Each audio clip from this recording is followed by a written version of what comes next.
everybody. This is Jason Augustus Newcomb, and we are inside the Magic Circle. And I am super excited to be talking to the gentleman I'm talking to today. He is the author of a number of books that were very instrumental early on in my magical career. He wrote a book called The Magician's Workbook.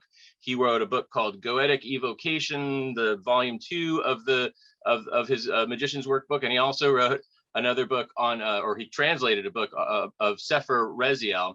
And since that time period, I haven't really seen too much of him. So I'm kind of curious where his career has gone. Of course, the person who I'm talking to is Steve Savedow. Thank you for being here. Great to be here. You have a snake, I see. He's just sort of crawled into the background. Yeah, I'm sorry. No, you don't need to apologize. It's pretty cool. How big is he or her? It's actually a she. She's about 6 foot. Wow. Wow. How long have you had her? About 3 years. She's a rescue. She has some spinal injuries and stuff. So you also have a son who keeps peering he keeps poking his little head in. Yeah, he's like a little animal running around in the background. So we'll pretend he's not there, and then he'll lose interest eventually. Or maybe he'll be there the whole time. I'll try and stay focused. So to begin with, let's start at the beginning. What got you are from you're a little older than I am, so you're from an era before the internet. How did you get interested in magic in the first place?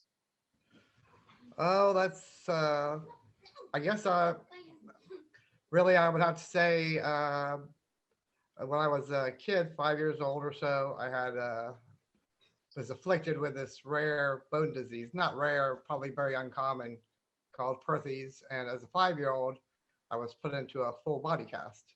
Oh, wow. And anybody can see with kids, it's hard to keep somebody still for that long.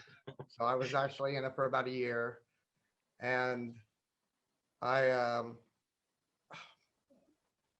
I slept a lot more than usual, and I started having this very unusual dream life. I'm sorry, my kid is just totally distracting me here. I can understand. Maybe he's going. Being a very active dream life, and I think that was. I'm sorry. Okay. You have a very active household. Don't worry, you're not the first person to have their environment jump in. And that's basically how. So you sort of discovered your inner world early on, and that became a very important thing to you. At what point did you actually discover that there were, sort of books about this and groups and people and stuff that were actually exploring this stuff? Well, back in the 70s, I think it was the early 70s, they had actually something called book clubs that you would find flyers in your newspaper or TV guides that said buy 4 books for a penny. And then you would have to buy a couple books over the course of the year. And they actually sold books about witchcraft, astrology. I remember they had Gerald Gardner's 2 books and Sybil Leek's books. Were those your first books? Yeah, I think so. Witchcraft books. Astrology books, tarot. And over the years, I just always had an interest. I mean, I probably ever since I saw the Wizard of Oz. But those were. I feel like your son is punking us. He's pretending to be doing. I feel like your son is punking us. He's pretending to he has to be doing something. Oh, I'm dealing with this snake, but he just wants to be on camera. Snake now, so I think that'll keep him busy. I hope. Okay. Sorry. No, don't worry about it. It's life, we're all kind of staying at home more these days, so things happen. I have a cat who sometimes jumps up on my shoulder during these things, very much like Daniel is doing right now. That's Daniel, right? I've got his name. Yes, Daniel. So when you were just getting started, you discovered a series of books on this subject. Did you immediately jump into practice, or was it more just sort of like, oh, this is an interesting subject to be reading about? I was interested in reading it. I'm basically a voracious reader. I read, besides those books, fiction books on science fiction and such. But what first attract, well, I first did one of my best friends, a girl that we hung out with all the time, and she had an older sister. I think we were about 15, I know, because I was not old enough to drive at the time. And her older sister was about 18 or 19. She was supposed to watch us one day, ended us driving us to a little town about 20 miles west of us called Casadega, which is well known in Florida for having mystical psychics. Yeah. And she was a part of a little coven there.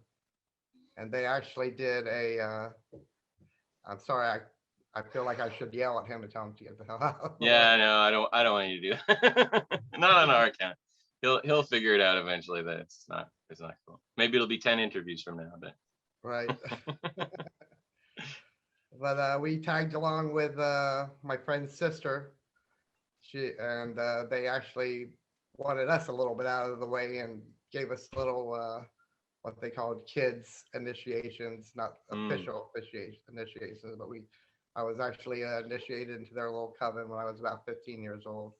Cool. And did you do that for a long time, or was that just a one time? I would tag along. Like I said, at the time I was only 15, so for a couple of years, whenever we had the opportunity, we would hang around with them and go to their little meetings and basically have to sit on the side and watch, not really participate so much. I guess the rule is till you were 18 or 20. Sure. Now your first book especially has a lot of influence from Aleister Crowley in it. At what point did his writings really enter in? I want to intersperse this in here. When I was first joining the OTO back in the mid 90s, or late-ish mid 90s, your book came up a lot. That was one of the go-to books for a little bit more of a modern take on things at that time. Along with, I think Lon's book was around then too, or maybe it was about to come out when yours came out. So I mean, it did have a big impact on my sort of circle of people who were involved with OTO at that time. So back to the question on Aleister Crowley, when did that come into your life? I'd say I believe actually they put Aleister Crowley's book on the book club list. The Magick and Theory and Practice. Yeah. Yeah, I can imagine. I was aware of it.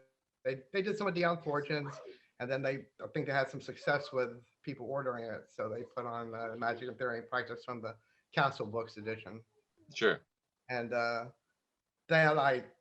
once I read that, I really sort of took off with more into the Kabbalistic area. Daniel, you're really screwing this up, Daniel. Stay out of the picture, please. But I actually was initiated into the OTO myself. I'm 30. I didn't know if you were familiar with that because I was actually expelled. No, I didn't know that. A lot of people were and are currently getting expelled from the OTO, so you're in good company. That was from Caliphate OTO. Right. Yeah. What are you involved in other initiatory groups besides that Witchcraft Coven and OTO, or was that the extent of your sort of lodge career? Well, both of them ended not so well, and partly due to the fact that I was never much of a people person, and so there were personality conflicts that I think are normal people. But I was actually not initiated into, but corresponding with both Kevin Grant and the people on the Typhonian OTO over in the UK, and as well Ray Eels and David Burson of the Moda faction. They splintered into the different groups, for which Bill Breeze sort of had it here in the United States, more or less. And but as also the Golden Dawn, I think there was a group here with the Ciceros. Sure, they're still here. Especially when I went to business selling books, dealing with occult books, I had contact with all those guys, and we would discuss stuff. And I brought up the fact how I was expelled from the order, and they all invited me to come and see theirs, but I never did. With anybody else. It got to anyone who's expelled from the OTO must be worth joining the Golden Dawn. So how did you get from initiated in the OTO to writing the book, The Magician's Workbook? What was the path to that? the book, The Magician's Workbook, was the majority of the chapters were actually essays, articles that I had written over the years. And some were published in various OTO newsletters and such. But I didn't actually just sit down and write The Magician's Workbook. I sort of compiled different essays that I had put together over the course of time, and into the format of a book. Really, when I was dealing books and talking to people all the time, I got many requests to be a teacher, to give lessons, and I really couldn't do that at the time. Full-time bookseller. I feel like you're getting super distracted by him. Do you want? Do you want to like do something and like start over, or I mean, I don't know if there's a way to change this scenario, because it seems like unless you got he needs to stay in his room and not come back out. I don't know if some of this can be edited. I mean, I know I have kids too, so I know that kind of command doesn't always please stay out of the resonate. Sorry, he will stay out of the picture from now on. What's that? He will stay out of the picture from now on. Are you sure? Stay out of the picture, please. Daniel. I don't think that's gonna work. It's fine. Okay, so I got up and strangled him on tape here. If you want that on recorded, that's fine with me. But I think maybe I don't know. We'll just deal with it. There's many chaotic things that happen in these interviews, so don't worry about it. I know.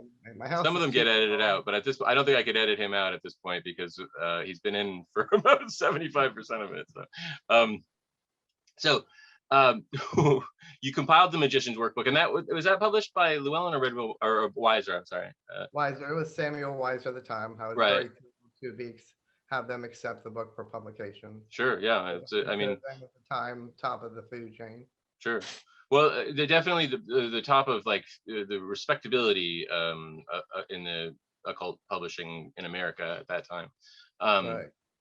So yeah, I mean, it's an interesting book, and I think it's one that it's not as well known at this point anymore, but it was had a lot of traction back then.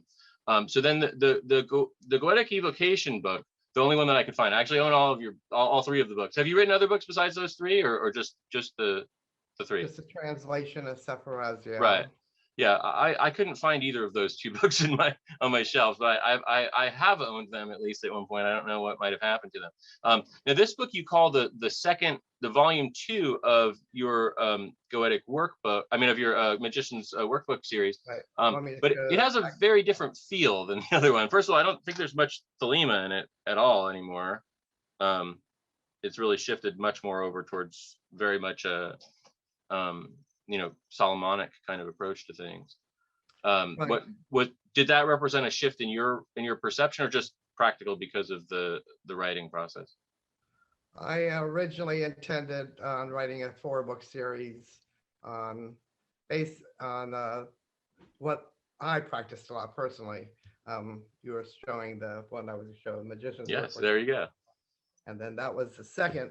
And I was planning one on Enochian magic after that, and one on sexual magic after that, which would have been my major fields of study or interest.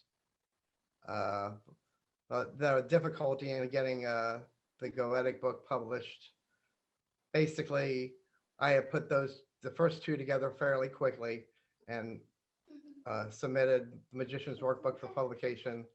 And after I submitted Goetic Evocation for publication, it took Weiser like a year to get back to me. Sure. And I had already been well into my next project, which was the Sephiroth translation. And when Weiser said, well, we want to publish it, but we want you to do this, they sent me back like a 10-page list of changes and rewrites, which was not really something I was able to do at the time, being halfway or partway into the translation I was working on. So I had it published through a small press instead, which allowed me full literary control. Exactly. And of course, now the challenge is that this book is now like you can't get it for less than like $100 or something like that. If I you're know I looking. would like to have it reprinted, or I was thinking about doing a self-publication of it myself. Yeah. Oh, it's. I mean, if you've got your rights back and stuff, it's really easy to do at this point. So, Oh, yeah. Yeah. The And company that published it is out of business. right. So, I mean, you can probably just even use the insides of the book if you want to, because no one's gonna, if they don't exist anymore, they're not gonna protest anything most likely. Although I can't say for certain. But so let's talk about Raziel for a second, because it's a pretty big departure from the things that you did before. Are you a fluent? What language was it published from? Biblical Hebrew, and yes, I'm full. Me and my family were full-blooded Jewish, Russian Jews, Oh, okay. going back all through the generations. And my both grandparents born in Russia and migrated over to the United States. And Kabbalah really is one of the main interests, or the basis of my practice, all practices. Sure. It sort of fell into my lap and distracted me from finishing my Magician's Workbook series. And I literally, actually took me 4 years. I was at the time full-time bookseller, part-time musician. I was played drums in a club bands basically every week. So whatever spare time I had is what I had to work on it, which sometimes might only be a couple hours a week. Had a full-time family, wife and stepkids at the time. And so there was not a lot of time for writing. And the translating biblical Hebrew is like a lot more difficult than I thought. What were the challenges that came up? Well, people who are familiar with biblical Hebrew, it's almost more of an interpretation than it is a translation. It's not like when you translate French or Spanish or Greek, that each word specifically means something else. Hebrew word might have 5 or 6 different meanings. And so this is a whole theory about when you publish the Bible, you see the different versions of the Bible, the different translations could be totally different. For example, a cultist versus a rabbinical scholar is going to write two totally different books, or translated and interpreted as two totally different things. But that book is definitely an occult book. I mean, it seems. Yeah, it's said to be one of the original books on Kabbalah published. Not quite as much as so as the Sefer Yetzirah, but as much so as that, and one of the most important and popular ones. But it was never translated for some reason.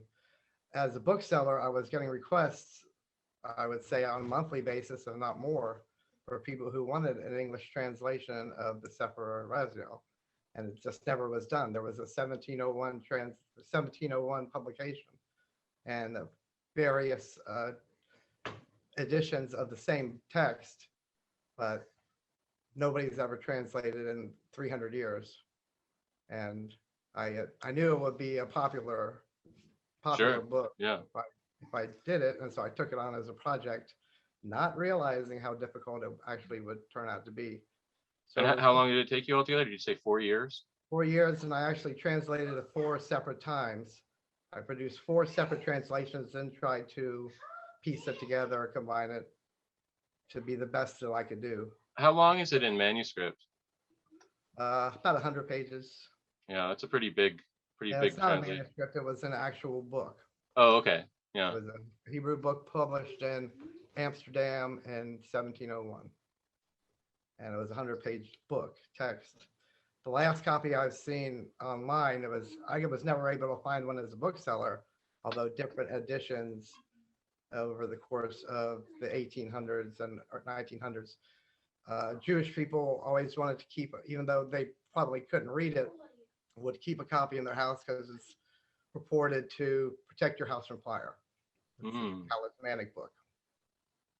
And does your copy protect the house from fire? Supposed to. But like you said, the Hebrew text is supposed to. Ah, okay.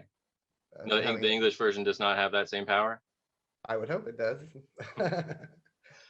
So but I haven't really tried to experiment with the theory. Well, I wouldn't recommend setting your house on fire to try. It seems very extreme. But maybe it's worth it to find out. If anyone out there wants to set up their house on fire and see if the book keeps it from going anywhere, neither of us take any responsibility for that action. So please don't do it. No. So I like this house too much. Right.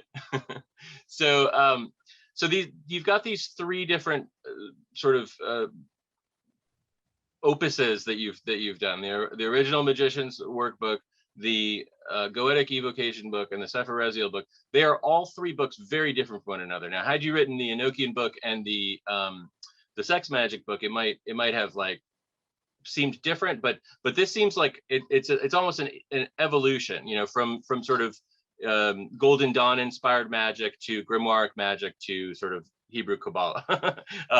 Does that follow your own personal evolution, or is it just coincidental in what you've published? No, I think you hit the nail on the head there. When I started studying Crowley, I took it very seriously, but I kind of came along the lines that it's really was good for me to start practicing with, but I felt like I evolved away from that a lot more, like you said, dealing with more grimoire material. And so by the time you were writing the Goetic one, were you were sort of past Crowley at that point, or were you still? No, I can say I was past Crowley. I like Crowley's writings. I think my feelings about his writings evolved into a point where I felt he was good for a practical magician to get a base to start with. And is more that I learned about Crowley. I was not altogether impressed with his more advanced or any advanced material. What were you not impressed with? His personal life and his personal beliefs and his actions and his personality. Sure. I mean, that's pretty easy to find abrasive, right? But are his ritual practices still in your life? I mean, you've got vanishings and stuff, but I don't use too much of his material as far as invocations, and I tend to write my own. Okay. Well, I mean, it seems like even in the Magician's Workbook, there was a considerable amount of that was your own as well. Right. The whole, pretty much, mostly I think the rituals I really drew on. If you see in the beginning of the Magician's Workbook, there is references to the Key of Solomon and grimoire material. Yeah. With Crowley, I did include his Star Ruby, and I think sort of even his methods on rising on the plains. But I know that one of the little initiation ritual I put in towards the end was the girl from the Golden Dawn, and I sort of drew from all different areas of that time, which I think is how I would teach a student. Like was the intention for it to be sort of an instruction manual. So you still feel that utilizing those frame rituals and stuff like that's still useful for a beginning magician? Absolutely, 100%. And would you say that that's all I really know as far as from starting? So that's what I would suggest to somebody who's starting. The Goetic Evocation book, does it? I mean, do you? It's been a while since I've read it, I have to admit. Do you still mention those rituals in that book, or is it completely without that stuff? Not so much. Like I said, I used essays and articles that I had published, prior to even writing the books, and the first couple chapters are on symbolism and hierarchy, which are one like that. But the other books, it sort of goes beyond Crowley and the Masonic type ritual type material. And it goes into Goetic. The remainder of it, I think, is more Goetic. Yeah, this book is really interesting because, and I hate to pitch a book that's like almost impossible to get your hands on, but it's interesting because it has a lot of sort of charts and things that you don't see very often with, sort of how these spirits relate to one another and can be put together. A lot of sort of Hebrew connections with things, and then you've got quite a lot of. I mean, I would say almost half the book is your experiments and their results in in very a lot of detail, and I want to talk to you a little bit about both that and the where things have gone since then. And it's tough because I feel like you like what I know of you is 20 years old, right? So like, I mean, who knows where you've evolved to since then. Are you still regularly practicing magic, or? I do practice regularly, yes. And In what form? Because I know you're in your Goetic book. I want to mention your Goetic book is very sort of by the book. You know, like you're very, you know, you want to have a circle the exact correct size, and you want to have, you know, like there's a lot of detail of the ritual that a lot of magicians don't include. More and more today, people are including them. But you were one of the earlier people who mentioned this. Like, you really need to do this kind of by the book. So is your current ritual circumstances following that sort of an attitude, or have you loosened that since then? yeah, I did. If I was to practice Goetic magic, which I have not in a long time, I would probably be as specific, but that's not what I do these days, especially, you know, having kids in the house. It's not something I would care to expose them to, really, unless I had a separate temple. But also, it did take a toll on me the years that I did practice that particular style of magic. And I did, I think what Carol Runyon described as freestyle medieval. It's quite different from what he did. So it took a lot out of me over the years. I feel like it beat me down a little bit for a while, but I hadn't. In what sense? Physical sense. Being tired from doing the rituals, or like the spiritual contact actually having a bad physical effect on you? I'm not even sure if it was the spiritual contact or the astral contact. I feel like I'm actually much stronger in a way and much weaker physically, but I keep in good shape. I work out and stuff, and I'm 60 years old, so I just ain't in the shape I was. Like, I'm not in my not quite as good a shape as I was in at that time, which I always felt was important. Physical fitness is important for doing Goetic magic. The way I practice it, yeah. I was. Why is that? Well, you. It's I don't know about the old story of the Hebrew story of about wrestling an angel, but it went along that well. So it was a physical drain to evoke these spirits. Well, we're going to talk about that in a few minutes, but I want to hear a little bit about what you're doing nowadays. Okay. Nowadays, I do always still practice sort of a little going back to my roots, and I don't know if you would call it witchcraft. It's because that was more of a religion of people that practice magic and had their own religious beliefs, that might not necessarily be what I feel, but their practice of magic I still use, and I do more of astral projection. Like I said, from the time I was even 5 years old, when I was in that situation, I became adept really young at astral working. And what do you mean by that? Having out of body experience, and then what do you do, and where are you going? I'm not sure if it's even out of body experience or just in a different body. But, okay. Constantly, it's almost over the decades. Like I said, decades. I'm about 60 now, so over 50 years of practicing astral projection, not necessarily even practicing, just doing it. That's an amazing number. But so I mean, like, what if you were going to do an astral experience today, what would you be doing with that? What happens?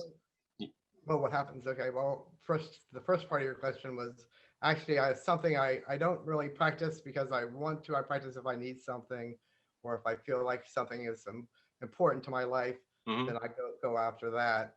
But astrally, you're saying, or in a different way? Astrally? Astrally, I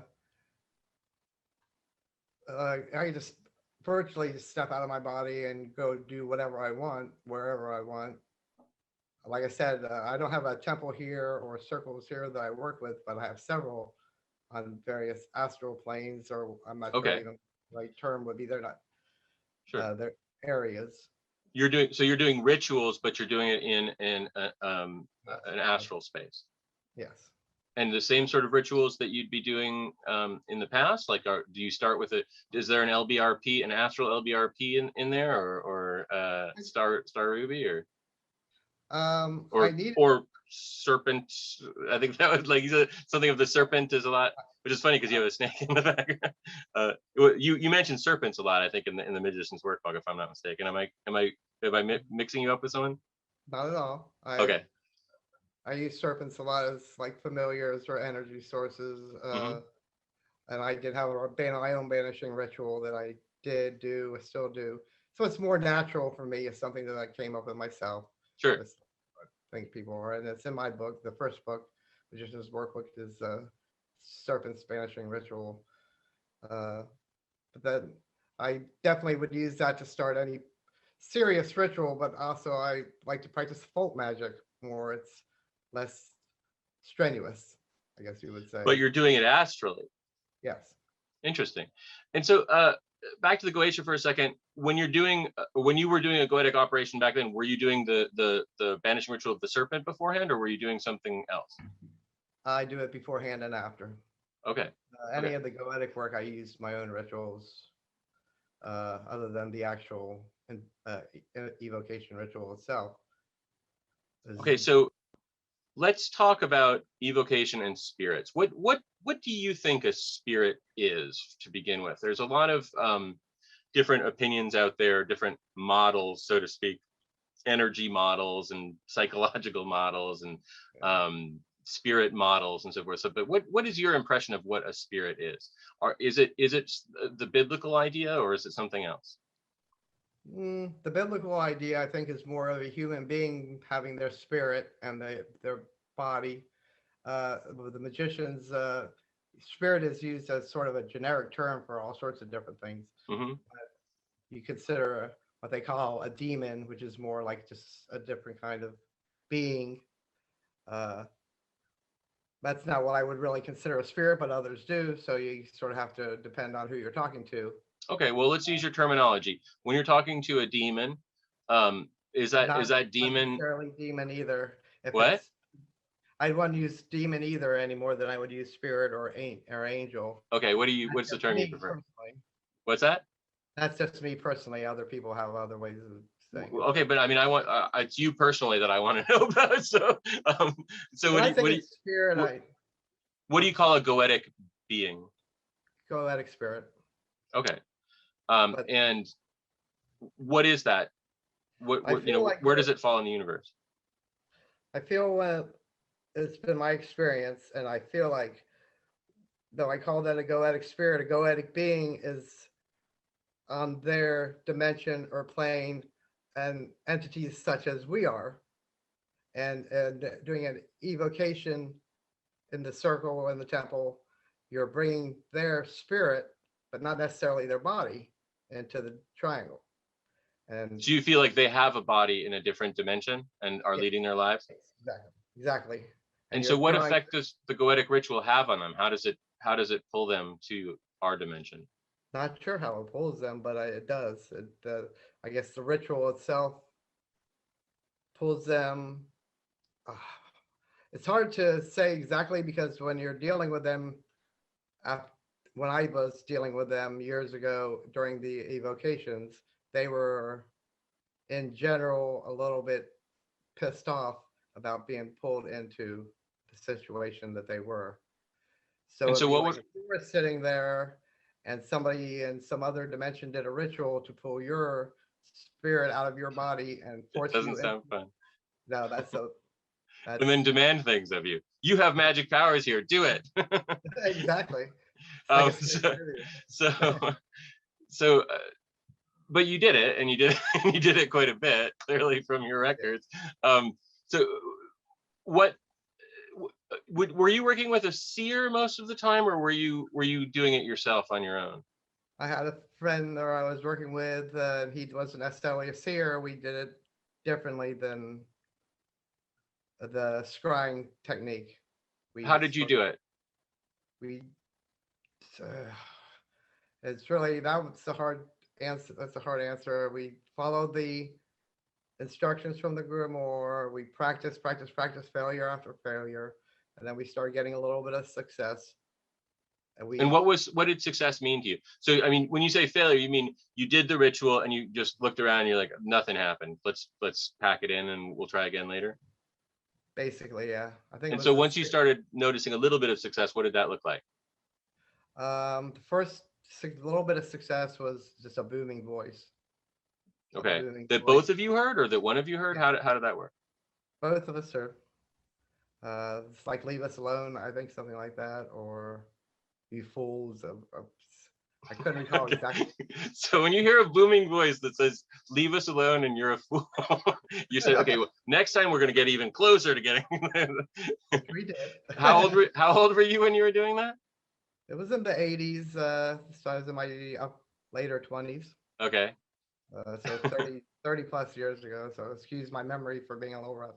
No, it's fine. I'm just curious. So you heard a booming voice, and then it developed from there even further. What was the next sort of step that took place there? I'm trying to remember. I know that's why I should have studied my book before I started.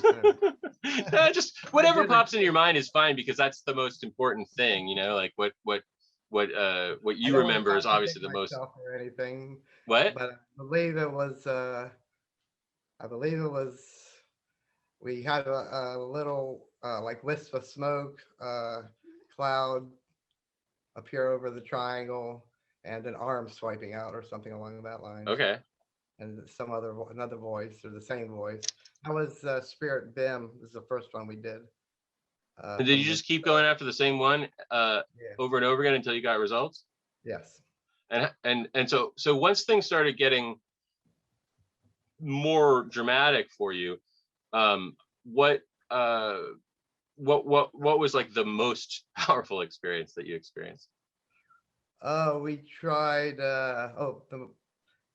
We practiced after that. We started having kind of a roll going, and we did pretty well with half a dozen or so various spirits. But then I think we got to the point where we were doing it for the sake of doing it, which is always a mistake. Right. Do something that you really need to do. We were feeling randy or whatever,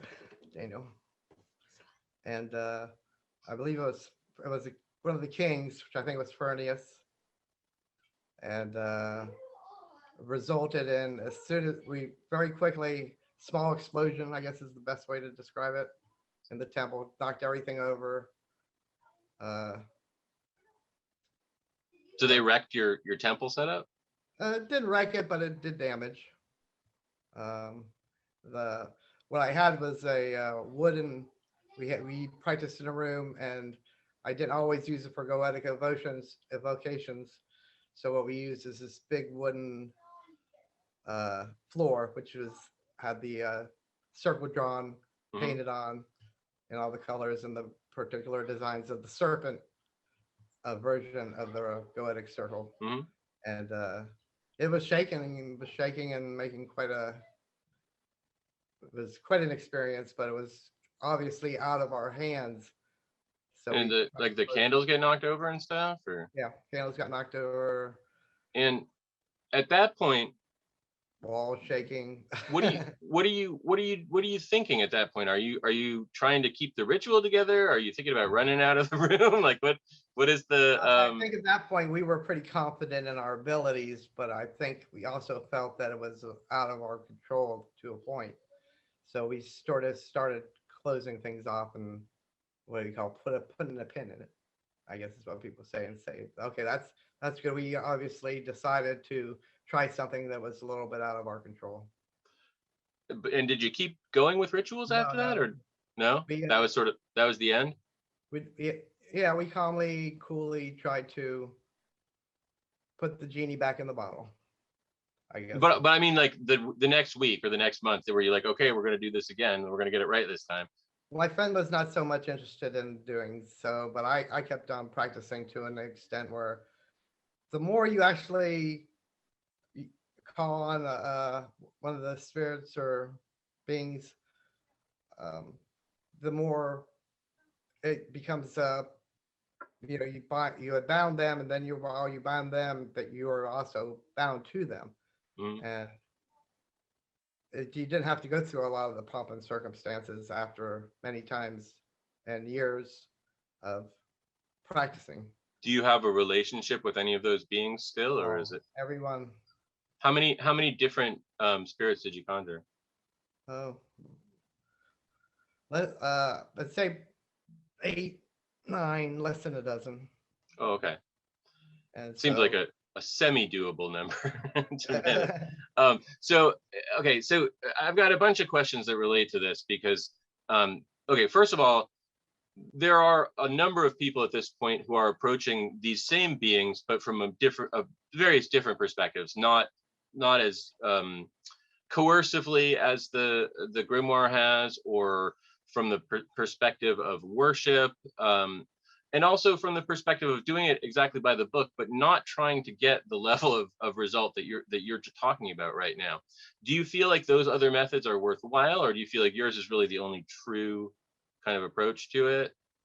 It won't work for me, and if something works for somebody else, I would say I always felt like, for example, and I would never say I'm bad about Carol Runyon. He's a real good guy, and we had a little bit of a headbutting contest in the 90s when I first had my book published. Sure. But I felt like his manner of evoking the Goetic spirits was sort of self-delusional, but I came to understand that his work was definitely of a good value, and basically what people believe in their heads or in their minds, what they're doing is the right thing.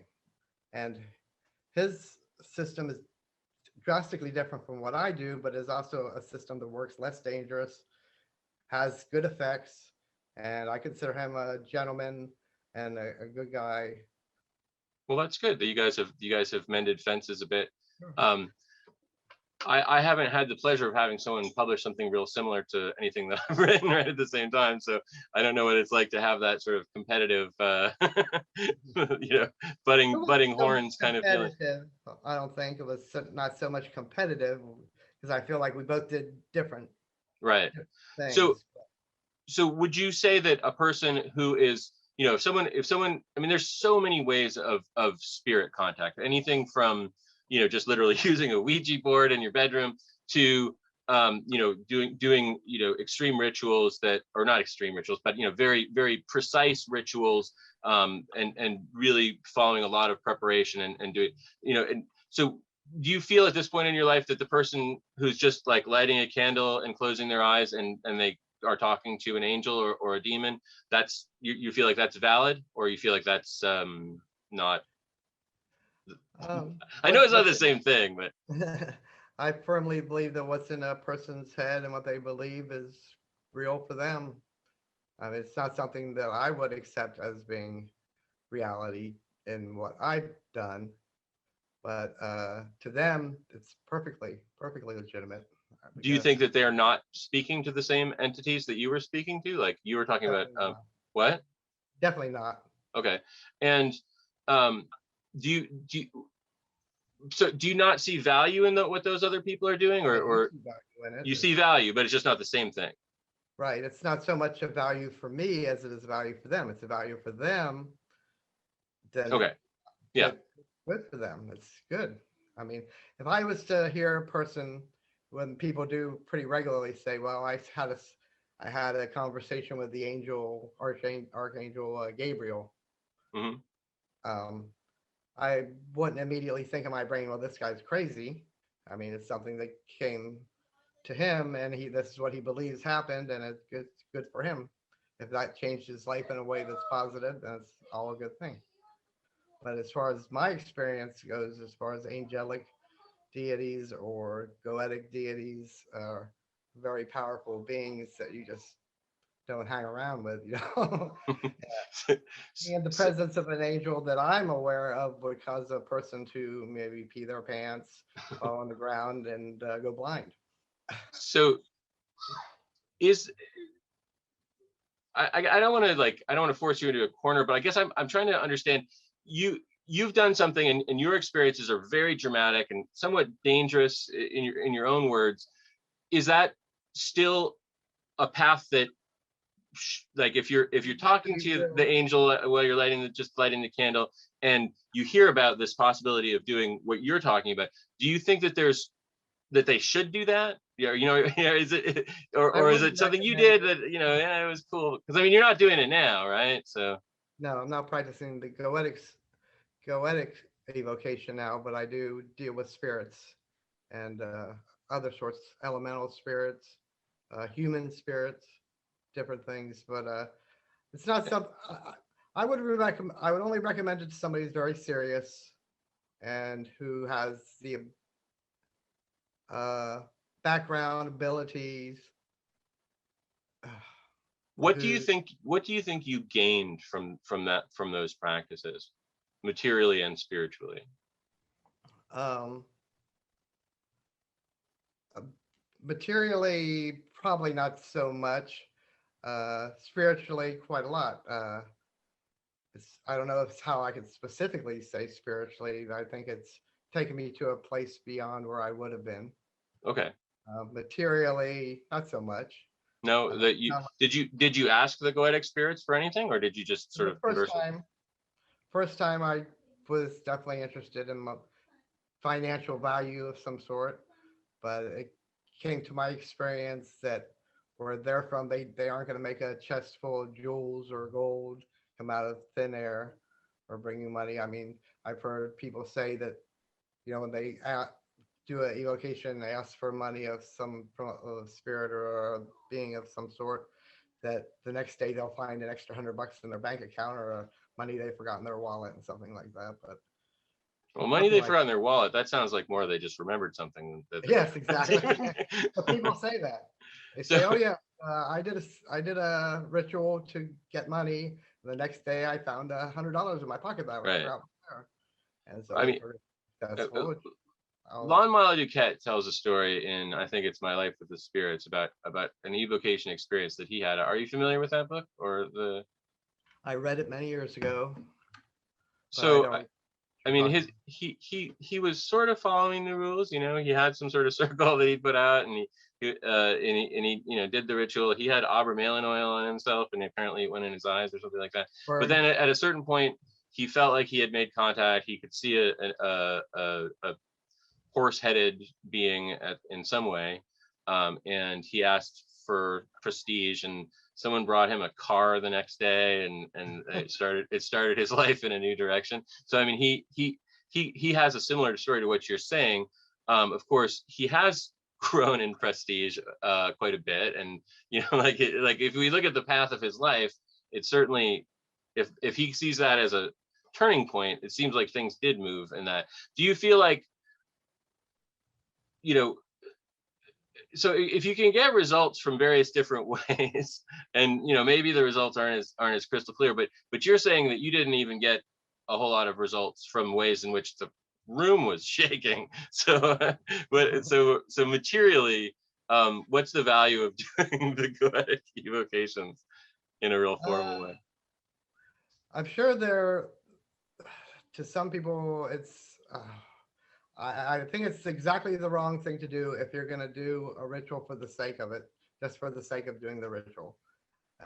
But in a way, that's sort of, I was determined to do it. I got to a point where I practiced it, and then when you do something so many times, basically the same with Savedow when I was translating it.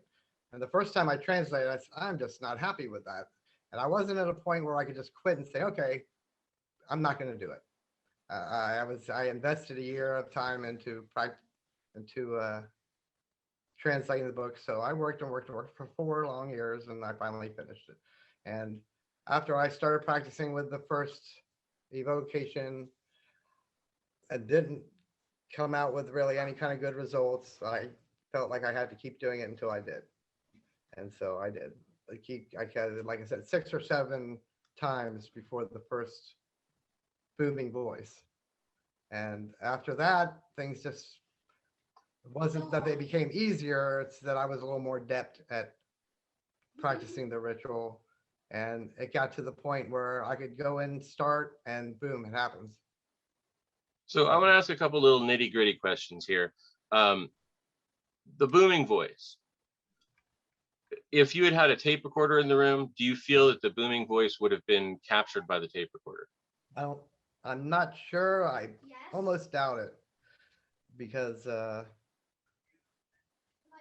it was something that's sort of was a shaking kind of voice. I can't say yes or no on the. I can't answer yes or no on that. I'm not sure. And once you, so. I mean, obviously, if the room was shaking, a video camera would have captured that, right? So, but that didn't show the shaking of the air or what was shaking. It was showed objects shaking in the room. right. The voice, somebody, they might have heard something like a boom or an airplane's sonic boom or something along that line, as I could describe it. Like.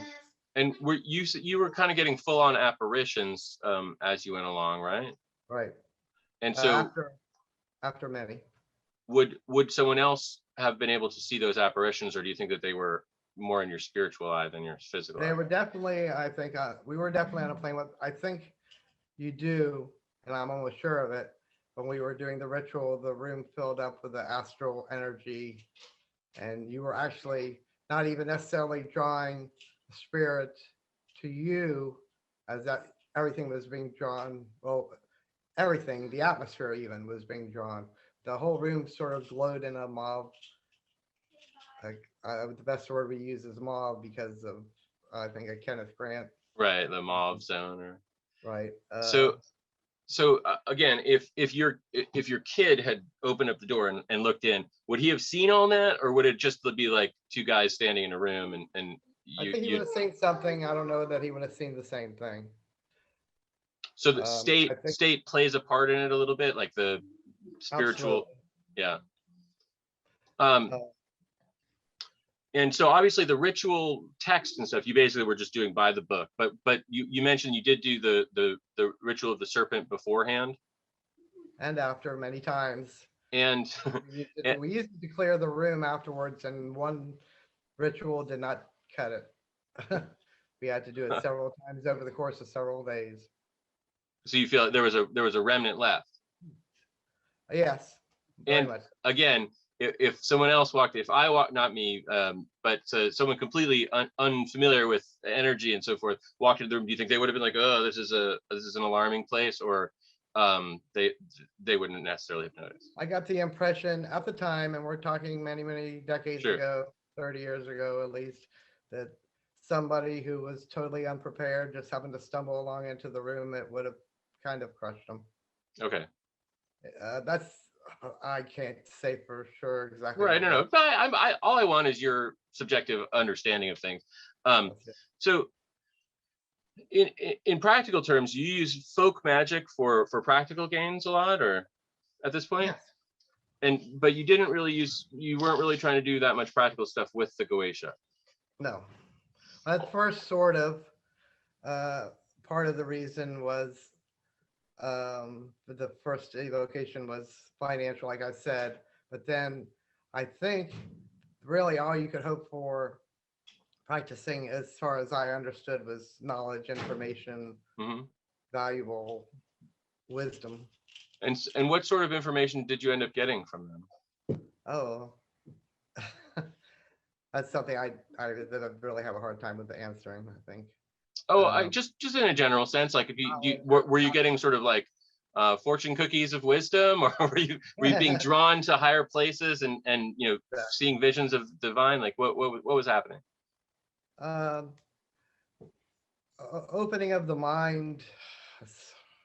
I always the type of person, even though I could have wrote well, I don't know that I could have spoken it so well without having the time to sit down and think about it. But the knowledge and ability, experience, knowledge, ability, experience, that kind of value. Oh my God. If you're hearing your son, I'm not hearing him too much, so don't worry about it. I hear him a little bit in the background, but it's not like it's you know, Okay. he's No, like his super head just present. popped up in the corner there, but So sorry.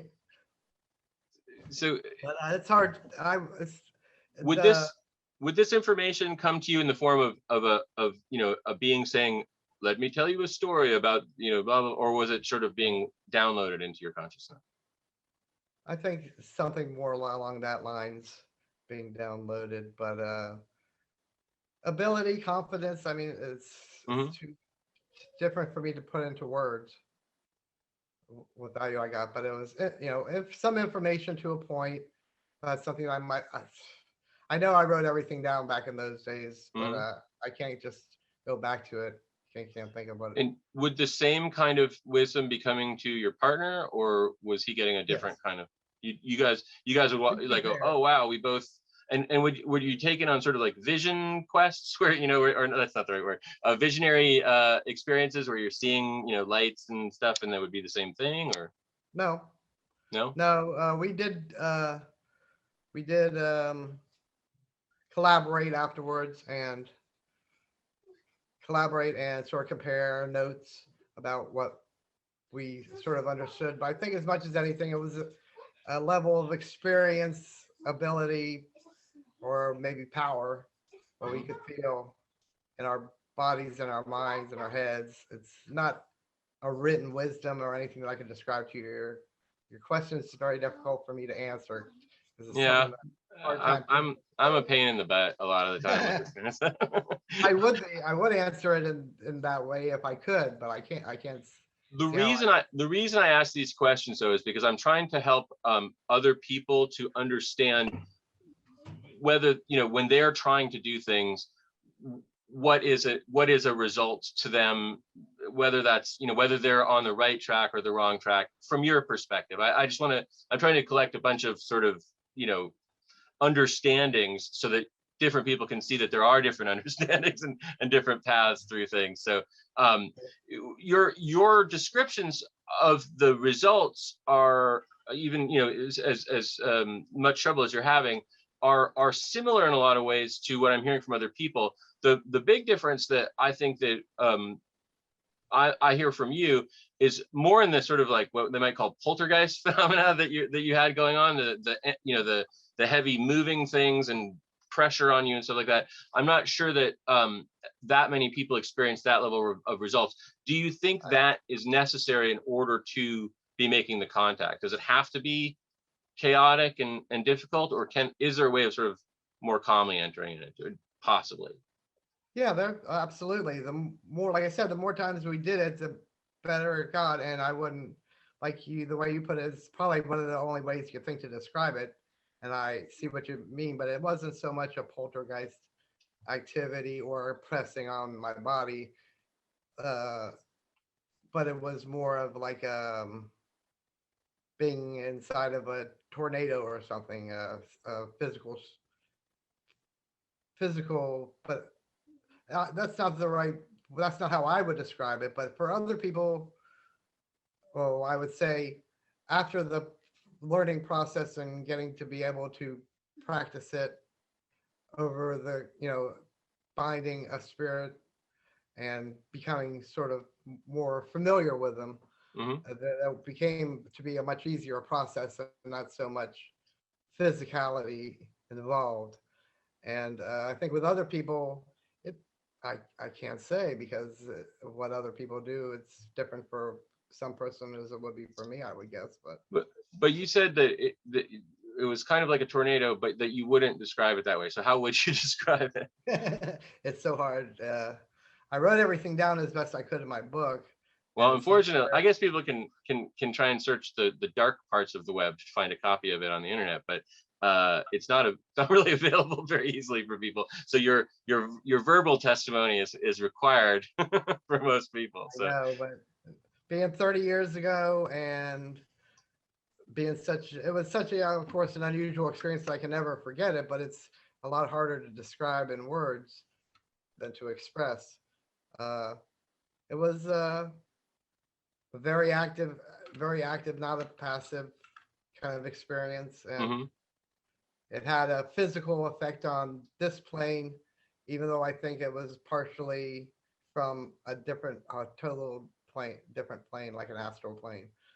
It's like I sucked a astral plane into my little room, and the whole room was charged with energy.